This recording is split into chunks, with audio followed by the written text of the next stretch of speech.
Jordan love it. He love working with me. This is Jordan Tower with JT News. Make sure you smash that like button, hit that subscribe button. Okay, today we will be talking about something that Ancasa brought up, and I've been getting a lot of like DMs about this, like, oh, is this true? Is this true? Okay, well, Ancasa, first of all, you know, shout out to Ancasa. He's a great rapper, and he's legendary. I mean, DVDs, Skull Gang, Purple City. I mean, he was part of Purple City, and he was the main rapper, one of the main rappers in Purple City. Okay, him, Shice Bubs, Agala, I think, Agala. So, anyways, he's legendary for what he does. Okay, and I you know, Ancasa is a great guy. Okay, but he told this story, and he's right. Okay, he's not. I'm not saying he's false. There's just a little more to the story that he's probably not. Yeah, he's not going to delve into this. This isn't something he would delve into. He's telling a story that happened in history with Max B and Juelz Santana, where they had a run-in at a mixtape store, and I was outside during this time. I didn't film what actually happened, okay? If Jim come through here, that's the treatment. You know what I'm saying? Nigga said my boy come through here, that's the treatment. Nigga said my boy. Damn. I did film another incident later with Jim Jones thing. So at this time, it was 2008, okay? And I was coming off of the Come Up DVD with Fendi. Me and Fendi kind of ended the Come Up around the same. We still had a couple more series after this that I made from footage I was getting around that time, and I gave some additions to Fendi because I did appreciate our working relationship, and I did want to keep the brand going. That was the Yo Gotti DVD. There was a couple other ones. I think I did a Rick Ross. Gucci Man edition, you know. So anyways, I'm doing Juelz Santana. Okay, so me and Juelz formed a tight relationship at this time. We were putting a lot of videos on WorldStar. At this time, him and Camron's relationship was stressed out behind the scenes. Nobody knew publicly at this time that Camron and Juelz weren't getting on, and it was pretty obvious that Jim Jones and Camron weren't getting along because this is around the time of Ballin'. And this is the time when 50 and I remember that actual shoot where Jim Jones was shooting a video in a cathedral in Harlem, and Camron went on the radio and went at 50 Cent, and they had this is where Dipset split, okay, because they didn't want to have a problem with 50 at the time. Jim Jones was just balling and all this other stuff. He didn't want to have that issue, and then you saw Jim Jones and 50 on The Basement, you know, the Rap City, The Basement, and that showed his allegiance, kind of like, I don't have a problem with 50, that's Camron's problem, okay? That's a whole different issue, but this is kind of what split Dipset. Also, Juelz felt like he was being held back in a Camron contract, okay? And he wasn't able to drop an album, but the real reason he wasn't able to drop an album is that Jay-Z had a problem with Dipset, and he was the president of Def Jam, where Juelz had his contract at. Like, that's where his record contract was with. It wasn't the fact that Camron wasn't letting him do whatever. Also, Juelz had a huge problem at this time that I started to realize, and this is why I distanced myself from him, is because he had a huge problem drinking cough syrup around this time. Okay, he got that from Lil Wayne. Obviously, he was influenced by Lil Wayne, and because they were best friends before this. Juelz is a big part of ushering Lil Wayne into where he became Lil Wayne. You know, like everywhere. You know, of course, he was solidified down south, and Lil Wayne. Juelz got from Lil Wayne is touring and all this other, you know, Lil Wayne and Juelz, they were touring a lot together, and Juelz made more money than most New York rappers around that time. And what Lil Wayne got was the swagger from Juelz Santana and a cosign for up north. It was hard to break those barriers back then, okay? So, and Dipset was it, you know, they controlled New York, them and G-Unit. So, anyways, so there's a problem going on between Juelz and Camron, and Jim Jones has his own problems with Camron, okay? So this is when you start seeing Juelz and Jim Jones a lot together from like 07, 08, 09, 2010, okay? This is where Vado comes in the picture, you know, because this is where Camron's forming UN, okay? Then Juelz has Skull Gang now. What I told Juelz was, okay, he hadn't dropped an album since like 05, and it was 08, maybe 04, okay, he dropped his last album. What the street's been missing. And he was teasing the Reagan era for like years. It was never coming out. It was almost like, no disrespect to J Hood, but it was almost like when J Hood was on B Block promoting his album and it never came out. It wasn't his fault. They just didn't put it out. So Juelz Santana, we start doing videos together, and he's like, yo, we're gonna do Skull Gang. So I'm like, okay. But me and him get a little tighter, and I'm like, yo, bro, what you should do is you just take all your classics from all your mixtapes, and I did a list of like 30 songs, and I said, and I wrote treatments to all of them. I still have that composition book with all those treatments in it. Quick videos. We could have done like 4 a day. Juelz would have been back like he never left if he listened to me, okay? It's hard to usher in a whole new group and movement when first of all, of people you've never heard of before, okay? Now, I'm not talking about Uncasa. I'm talking about Depp, John Depp, Rab, you know, and I like all these guys. It's just you haven't heard of them before. Some girl, I forget her name. There was a bunch of people that were down with Skull Gang, and he was trying to make another Dipset. And he was going beyond his means at that point. He had his credibility as a lyricist was there, but he hadn't been in the marketplace for 4 years. So I said, hey, we got to warm him up. What are they familiar with? They're familiar with Juelz Santana. You didn't see Jim Jones getting, what was the name of his group? It was the part, this is where Max B and you had Mel Matrix and everybody. I forget the name of their thing. Jeez, I can't remember the name of it. Anyways, he had his own crew. But you didn't see him pushing that until he had Ballin' and everything else out, and he was moving like a steamroller through the industry. Of course, it didn't work out because the only person that was real, I mean, no offense, the person that was really talented there was Max B, and he didn't, I'm sorry, Stack Bundles and Max B. Okay, Stack Bundles had passed. But Stack Bundles and Max B were the true talent out of Bird Gang. That's what it was, Bird Gang. So, so getting to the story, I have to give you the backstory before we get to the story, and then I got some footage of Max B giving the treatment to somebody else. So anyways, what happened was Max B had a problem with Jim Jones. I did the first interview with the come up, and that's where you get the Blow Me a Dub video, okay? I did that, okay? That's when he first had his problem and announced it to the world.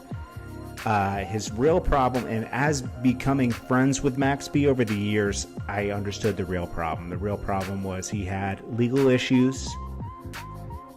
Jim Jones didn't really bail him completely out of jail. It was another girl, I'm not going to say her name, but she put up the money, helped him get out of jail, and she put up property and everything, okay? Max B felt he wasn't getting taken care of by Jim Jones and was getting used, okay? Because he was writing a lot of stuff behind the scenes, okay? He wrote Ballin' and a lot of other stuff. Jim Jones, he probably addressed this issue with Jim Jones, and Jim Jones kind of brushed it off. And you can only get brushed out by so much. He had a huge case coming up. He needed money to fight the case. And Jim Jones wouldn't let him drop. He wouldn't let him be Max B. So he didn't have to, but he did. He chose. Sometimes you got to choose in life. Yourself? Are you going to be loyal, right, to a point where you're destroying yourself, right? And this has nothing to do with street stuff, so don't tell me, oh, that's a different thing. We're talking about business. We're not talking about the streets right now. We're talking about business, okay? So as far as music business, are you going to be loyal to a point? where you're going to destroy yourself. Are you going to, like, let's relate this to something else. Are you going to sign a deal with Def Jam? And yeah, you had nothing. You signed the deal. You get $1 million, right? But then it's a bad deal. Are you going to continue in the contract with a bad deal and not getting paid because they saved you and they delivered you to the world? Well, they're making money too. It's a business. Streets is different. You take there's morals, principles, and you know what you're getting into. It's a certain kind of life, and you don't sell people out to get less time in jail. That's not what we're talking about. We're talking about making money, okay? Max B paid his dues with Jim Jones, Ballin', a bunch of other songs, Pin the Tail on the Dog, a bunch of things, okay? Made Jim Jones a lot of money. Jim Jones didn't let him shine. Okay, this is what I was talking about before in another video where 50 Cent is really real for the fact that he put his people on, okay? He dropped a hot album. He might have gotten help with them in that album. I don't know what they might have done. But anyways, on the next run, he did a G-Unit album and stamped everybody. You know, Young Buck had a career. Tony O had a career. Lloyd Banks had a career. Jim Jones didn't do that. Jim Jones let him feature on it, let him write his lyrics and everything. And then he didn't stamp him. He didn't let him fly like a bird, okay? So Max B chose to preserve himself. So he went against the grain, and it worked. Destroyed the mixtape circuit. He couldn't drop an album because he was signed. Couldn't get a deal anywhere because he was signed. But he punished Jim Jones for holding him back. And he crossed a threshold that you can't go back on. He talked about his wife and, you know, too much personal stuff.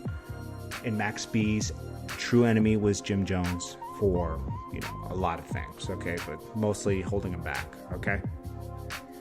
And broken promises. You can't break someone's promises, you know, like, especially someone that got nothing. So when he would go off the cusp, he'd be, you know, like talking and stuff. I filmed a lot of the interviews where he's talking about it. I might have filmed the Juelz one and working with Juelz at the same time. I'm just media, okay? I'm neutral, okay? So Juelz and I would talk about this. I told him when he saw that Max B thing, I said, yo, man, Max B doesn't have a problem with you. It's a problem with Jim Jones. He's like, yeah, I know. That's why he was able to laugh at it. Where Uncas is talking about that footage, I had talked to Max about that. I said, yo, bro. He's like, nah, I was tripping. You know, he was drunk. You know, so anyone gets it at that point. You working with Jim Jones, you're affiliated. You're going to get it. But he said, I have no problem. So I let Juelz know. I said, yo, that's not about you. So when they ran into each other, when Max B was dropping off tapes and stuff, he was by himself. Max B used to roll with a lot of people. Juelz caught him at the right time. Juelz had the whole Skull Gang with him. Juelz was dropping his tape. So Max B, doing the smart thing, right? Talked to Juelz like a man and said, hey, that wasn't about you. Juelz, you know, had to flex a little bit and took his CDs. You know, Max B said, whatever, you know, $20 with the CDs, you know, like, oh, whatever, you know. You know, because like 20, he pressed them up for what, 50 cents each, you know, it's like nothing, you know, it's like, take the box, man, you know, whatever, you know, and, you know, they pieced it out. No pressure was put. It was a calm conversation, you know. Max B knew he was caught slipping, you know, he didn't have his team with him. But I'll tell you one thing, I've been with Max B, and one of Jim Jones's people got caught slipping, and I got the footage, and I'm going to play it for you in a second, where you get washed, okay? If Max B was rolling strong, I mean, I'm not saying he would have done this to Juelz, or nobody would have been scared of that, but anybody can get caught slipping and you can get washed, especially around that time. You know, that was the end of, like, you know, that kind of era. So that's basically what happened. And, you know, some people might believe, oh, I don't believe you that Camron and Juelz had a problem. They did. Listen, okay? This January, right? When was the crash? That was back in June? Yeah. So it's going on about 8-9 months, right? Been out the contract. Who's holding them up now? You understand what I'm saying? Hawaii, like 100 Hawaiian go to the studio, he has Hawaii, like 100 Hawaiian punches already pre-mixed with this stuff in it. You know what I'm saying? So I was kind of like, stop speaking to him. Like, yo, we already smoked, man. We don't need to be on Robitussin. I called his mother about it. I called his closest friends about it. They knew about it. They was like, Kim, it's not that bad. It isn't like he's overdoing it. And I'm like, yo, that's like saying you just smoke a little bit of crack. So yeah, like Camron and Juelz had a problem, okay? That was a fact, okay? And this is, again, what I was referring to earlier. He had a problem. This is why I distanced myself from Juelz, okay? He had I noticed he was always drinking Hawaiian Punch. And he would, like, after he drank it, he would, you know, be sucking his teeth and everything. I was like, what is in that stuff, man? What it was Robitussin. Well, you know what it was. It was Activist, okay? So he was, I was like, oh, this guy's out of his mind. You know, like he would argue with me about crazy stuff back then. I remember I'm not going to go into detail about this, but like, I remember one night he like gave me like, I don't know, like $200, right? And I gave it back to him. I was like, nah, because that wasn't any money at that time. And I was like, you know, if you're gonna pay me for my time, it's gonna be a few thousand, you know. So I didn't take offense to that. The only thing I took offense to was one day, for some reason, I didn't have any cash on me, right? And I was in Jersey. I was like, yeah, I gotta go home and get some cash because I kept my cash at home. And I was operating like a weirdo around this time. I was like 25, 26, somewhere in there, okay? Dummy. Wasn't keeping my money in the bank. Was keeping my money at home like an idiot. So I had to go home and get money. And around that time, I moved to the outskirts of the city. So I was just outside the city. And Juelz was in Jersey. So I was like, I have a meeting at Universal in the morning. So I kind of got to go home to have money for parking and everything and tolls. And, you know, I just got to keep like 500 to 1,000 on me. So he's like, all right, come over. Let's do the videos. And I'll just give you a couple hundred for that. You know, I was like, sure, I'm always down to work at that time. At that time, I was nonstop work. I was trying to prove myself just to the world, you know, I have as much content as possible. So I remember the morning rolls around and I got my meeting in like a few hours. So I was like, yo, let me take a shower real quick downstairs. And I need a couple hundred for that, you know, to do this thing. Yo, this is what he said. Yo, I just bought a couple pounds of green, and my brother will come by and give me some money. I don't have any money on me. He spent all the money he had in his pocket. So I was like, man, you gotta be kidding me, man. Like, yo, I got a meeting at Universal. It's important, you know? And he was like, yo, my brother's gonna be here soon. So I'm waiting around. Guess what? I missed my meeting, right? So I'm like, yo, I'm gonna just go home. So I just go home, right? Because like I missed my meeting. I shot home, tried to get because I didn't have money for parking and everything. So I tried to shoot home, thinking he was gonna have. I could have gone home and got to the meeting, but he told me his brother was coming. So I was like, this guy's out of his mind. He would do crazy things. He would refuse to work on his stuff. He was adamant about stamping Skull Gang and not doing his stuff at the same time. I said, let's do both. We can do Skull Gang and Juelz Santana, but he was focused on Skull Gang, and it didn't work. It didn't work, okay? Because this is why it didn't work. People weren't familiar with Skull Gang. They want to hear Juelz Santana. Now, if they were hearing Juelz Santana, and then a Skull Gang track came on after, which I suggested, I said, yo, let's do a classic Juelz, and then go into a Skull Gang joint.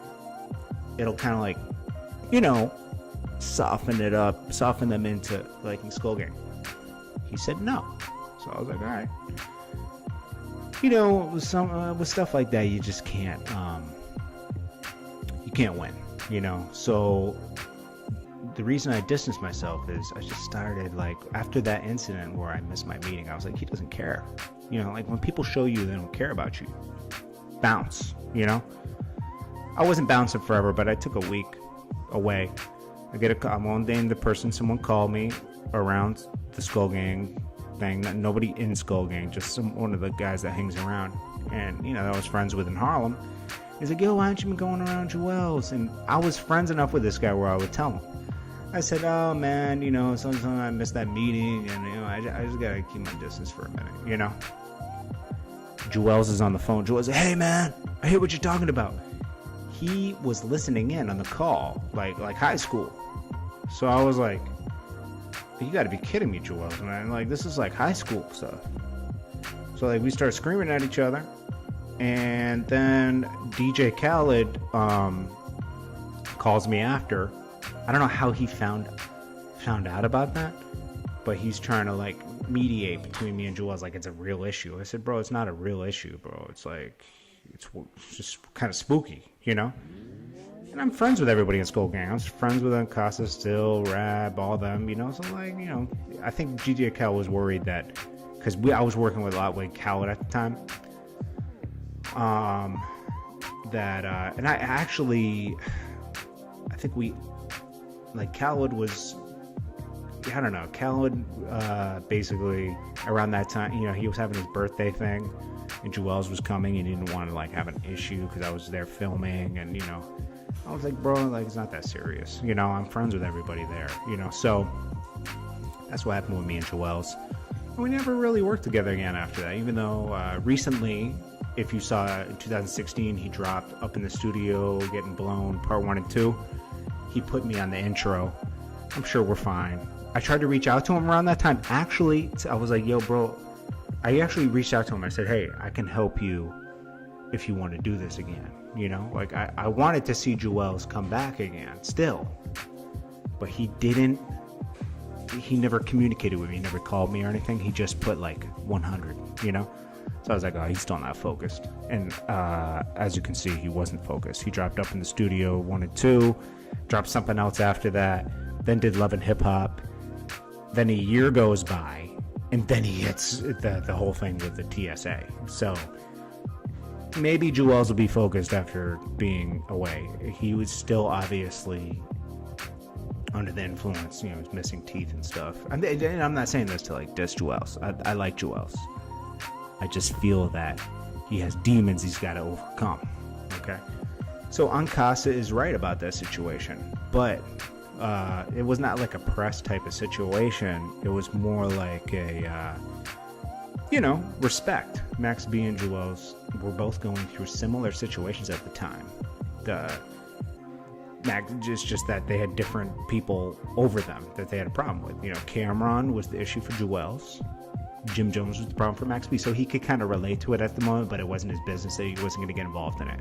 And he wasn't going to acknowledge that, oh yeah, I see. And Juelz even responded to Camron around that time. He was kind of like looking for a way to just answer these questions the best way he knows how. You know what I'm saying? So you gotta understand, me and Cam been together for 5 years as far as, you know, the relationship we had. So for him to tell y'all the reason he stopped speaking to me for drinking scissor, that's like Baby saying I don't mess with Wayne no more because he was drinking scissor. Or you dig what I'm saying to that extent? So I think it was like he just wanted to say something, and that was the only way he could probably say something, and, you know what I mean, keep his character up. You know what I'm saying? And at the same time, because, you know, what I do on my own time is my own time, and I was never addicted to syrup. I was sipping it, you know, on occasions when I felt like sipping it. Juelz was strongly addicted. Even when he got caught with the TSA, he had pills and stuff on him. He still has a problem. You know, I mean, it's better that he deals with it, you know, right now. I'm sure he will. He has a family. He has a beautiful family. And I hope that, you know, he works through all those problems, you know. But anyway, you know, shout out to Ankasa. It was a good story. And he was right. You know, there's just more to it.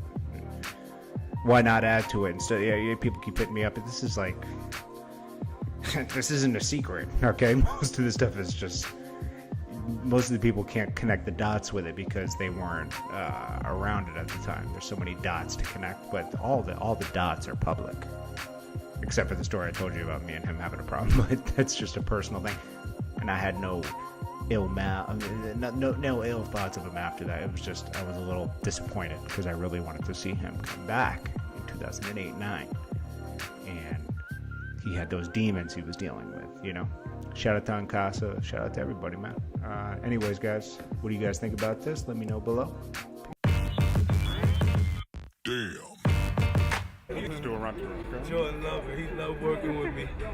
Man, can you point at him when you say London? Please. I did. Don't point at yourself. I want him to point at you. You always get money.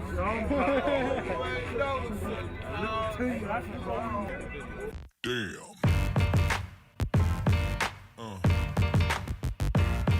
Yeah. Yeah.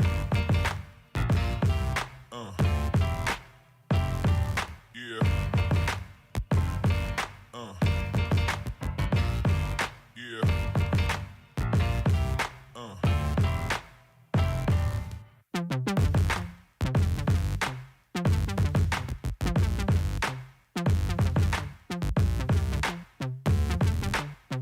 He got the only pass. Ready, go. If Jim come through here, that's the treatment. You know what I'm saying? Juelz come through here, that's the treatment. Nigga said my boy couldn't come to home. If Hell Well come through here, that's the treatment. Hell no. If them other niggas come through here, I'm not even saying their name, because I don't want to get them wavy. Them niggas is assed out. It's that simple. Why they hate a nigga stand. Then you got the scene with the coppers running. Yep. Real video, I always do it for you, don't I? Don't I? Don't I for South London. You got me on this, Jordan. You got me on this? Oh, yeah. Why they hate a nigga stands.